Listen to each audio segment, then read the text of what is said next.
അല്പമെങ്കിലും ബോധമുണ്ടെങ്കിൽ കിഫ്ബി എന്നും പറഞ്ഞ് വി.ഡി. സതീശൻ ഇനി വരില്ല. അമ്മാതിരിയായിരുന്നു സതീശനെ നിയമസഭയിൽ മുഖ്യമന്ത്രി പൊളിച്ചടുക്കി വിട്ടത്. കിഫ്ബിക്കെതിരെ അങ്ങേയറ്റം അടിസ്ഥാനരഹിത ആരോപണങ്ങളുമായിട്ടെത്തിയ സതീശന് ഒടുവിൽ പറഞ്ഞത് മാറ്റി പറഞ്ഞും പറഞ്ഞത് വിഴുങ്ങിയും തടി തപ്പേണ്ടി വന്നു.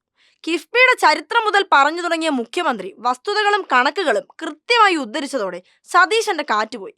5 വർഷം കൊണ്ട് 50,000 കോടി രൂപയുടെ വികസന പ്രവർത്തനങ്ങൾ, 8.5 വർഷം കൊണ്ട് വിജയപഥത്തിലേക്ക് കുതിച്ചുകൊണ്ടിരിക്കുന്നത്, 87,521.36 കോടി രൂപയുടെ 1,147 പദ്ധതികൾ, 25-50 വർഷം കാത്തിരുന്നാൽ മാത്രം നടന്നേക്കാവുന്ന കാര്യങ്ങളുടെ യാഥാർത്ഥ്യ ലോകത്തിലൂടെയാണ് ഇന്ന് കേരളം കടന്നുപോകുന്നത്.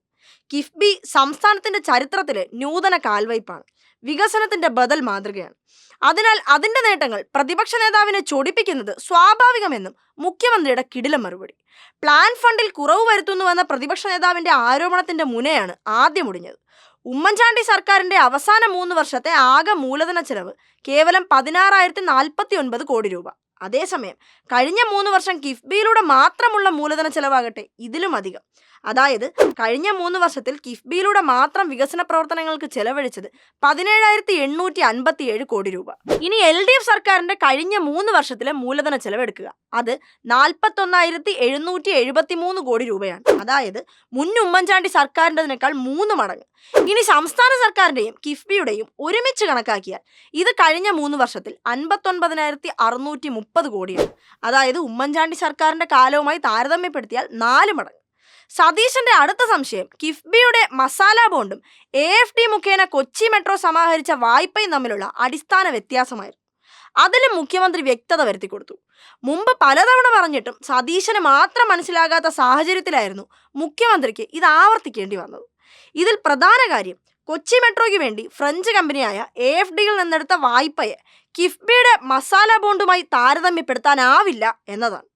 അഥവാ അങ്ങനെ താരതമ്യം ചെയ്താൽ തന്നെ അതിനു മുൻപ് US ഡോളറിലോ യൂറോയിലോ ഉള്ള വായ്പയെ ഇന്ത്യൻ കറൻസിയിലുള്ള മസാല ബോണ്ടിലേക്ക് പരിവർത്തനം ചെയ്യേണ്ടതുണ്ട്. ഇനി ഏത് തരത്തിൽ നോക്കിയാലും അന്ന് കിട്ടാവുന്ന ഏറ്റവും കുറഞ്ഞ നിരക്കിലാണ് കിഫ്ബിക്ക് വിദേശ ധനകാര്യ വിപണിയിൽ നിന്ന് പണം ലഭിച്ചത്.